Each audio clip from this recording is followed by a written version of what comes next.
ओम शांति। 16 जुलाई 2025 के बाबा के मधुर महावाक्य। बाबा कहते, मीठे बच्चे, जो सर्व की सदगति करने वाला जीवन मुक्ति दाता है, वे आपका बाप बना है। तुम उनकी संतान हो तो कितना नशा रहना चाहिए। जो सर्व की सदगति करने वाला जीवन मुक्ति दाता है, वे आपका बाप बना है। तुम उसकी संतान हो तो कितना नशा रहना चाहिए। प्रश्न, किन बच्चों की बुद्धि में बाबा की याद निरंतर नहीं ठहर सकती। किन बच्चों की बुद्धि में बाबा की याद निरंतर नहीं ठहर सकती। उत्तर, जिन्हें पूरा पूरा निश्चय नहीं है, उनकी बुद्धि में याद ठहर ही नहीं सकती। हमको कौन सिखला रहे हैं ये जानते ही नहीं हैं, तो याद किसको करेंगे। जो यथार्थ पहचान कर याद करते हैं, उनके ही भी कर्म विनाश होते हैं। बाप स्वयं ही आकर अपनी और अपने घर की यथार्थ पहचान देते हैं। ओम शांति। धारणा के लिए मुख्य सार, इस पुरानी दुनिया से बेहद का वैरागी बन अपनी देह को भी भूल शांति धाम और सुख धाम को याद करना है। निश्चय बुद्धि बन याद की यात्रा में रहना है। इस पुरानी दुनिया से बेहद का वैरागी बन अपनी देह को भी भूल शांति धाम और सुख धाम को याद करना है।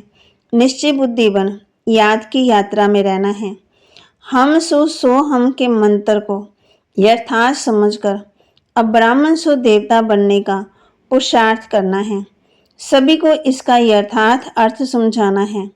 हम सो हम के मंत्र को यथार्थ समझकर अब ब्राह्मण सो देवता बनने का पुरुषार्थ करना है। सभी को इसका यथार्थ अर्थ समझाना है। वरदान, अंतर्मुखता के अभ्यास द्वारा अलौकिक भाषा को समझने वाले सदा सफलता संपन्न भव। अंतर्मुखता के अभ्यास द्वारा अलौकिक भाषा को समझने वाले सदा सफलता संपन्न भव। जितना जितना आप बच्चे अंतर्मुखी स्वीर साइलेंस रूप में स्थित होते जाएंगे, उतना नैनो की भाषा, भावना की भाषा और संकल्प की भाषा को सहज समझते जाएंगे। ये 3 प्रकार की भाषा रूहानी योगी जीवन की भाषा है। ये अलौकिक भाषाएं बहुत शक्तिशाली हैं। समय अनुसार इन तीनों भाषाओं द्वारा ही सहज सफलता प्राप्त होगी। इसलिए अब रूहानी भाषा के अभ्यासी बनो। स्लोगन, आप इतने हल्के बन जाओ जो बाप आपको अपनी पलकों पर बिठा के साथ ले जाएं।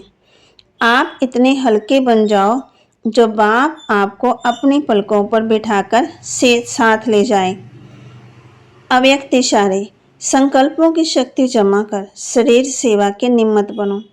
वर्तमान समय विश्व कल्याण करने का सहज साधन अपने श्रेष्ठ संकल्प की एकाग्रता। इससे ही सर्व आत्माओं की बढ़ती हुई बुद्धि को एकाग्र कर सकेंगे। विश्व की सर्व आत्मा विशेष यही चाहना रखती है कि भटकी हुई बुद्धि एकाग्र हो जाए, वह मन चंचलता से एकाग्र हो जाए। इसके लिए एकाग्रता था सदा एक बाप, दूसरा ना कोई। इसी स्मृति से एक रस स्थिति में स्थित होने का विशेष अभ्यास चाहिए। तो आज बाबा ने हम बच्चों को कहा है, रावण राज्य है, सत्युग में बिल्कुल ही शांति का राज्य होता है। एक धर्म है तो एक भाषा है, सबको वहाँ सुख मिलता है। इस बेहद के यज्ञ में सारी पुरानी दुनिया की आहुति पड़नी है। पुरानी दुनिया खत्म होनी है। रुद्र शिव बाबा ने यज्ञ रचा है। इस बेहद के यज्ञ में सारी पुरानी दुनिया की आहुति पड़नी है। ज्ञान से सदगति हो जाती, राजयोग सिखाया जाता। भक्ति में तो कुछ भी नहीं है। हाँ, जैसे दान पुण्य करते तो अल्प काल के लिए सुख मिलता। राजाओं को भी सन्यासी लोग वैराग्य दिलाते हैं। बाबा हम बच्चों को कहते, तुम जानती हो बाप जो ज्ञान का सागर, वही वर्ल्ड की हिस्ट्री ज्योग्राफी का सार समझा रहे हैं। यहाँ है ही जीवन बंध। भक्ति में पुकारते रहते हैं कि आओ आकर हमारे बंधन छुड़ाओ। अभी तुम पुकार नहीं सकते हो। बाप है बेहद का शाहूकार, ऊंच ऊंच बनाने वाला। पाठ बजाने आना ही पड़ता है। निराकारी दुनिया में रहने वाली फिर साकारी दुनिया में आती। आत्मा को पाठ बजाने यहाँ आता, वहाँ से आए फिर हमने देवता कुल में 8 जन्म लिए, फिर क्षत्रिय कुल में, फिर वैश्य कुल में। बाप समझाते हैं तुमने इतने जन्म दैवी कुल में लिए, फिर इतने जन्म क्षत्रिय कुल में लिए, 84 का चक्कर है ना। अब ओम शांति का अर्थ तो सदा बच्चों की बुद्धि में याद तो है ही। आत्मा को शरीर जरूर चाहिए, वैसे ही परमपिता परमात्मा को भी शरीर ना हो तो भारत में क्या करेंगे। भारत ही अविनाशी खंड है। सतयुग में एक ही भारत खंड है और सब खंड विनाश हो जाते हैं। तो बाप कहते हैं तुम जानते हो कितने धर्म हैं। सतयुग आदि में एक ही धर्म था, नई दुनिया थी, बाहर वाले भी जानते हैं।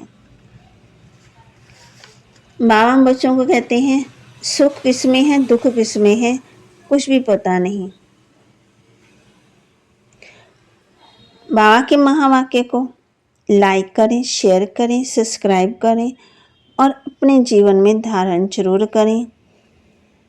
साइलेंस की शक्ति जमा करें, अंतर्मुक्ता की गुफा में बैठे और पुरानी दुनिया से वैराग्य कर और शांति धाम को याद करें, फिर सुख धाम, फिर निश्चय बुद्धिवन याद की यात्रा में भी रहना है।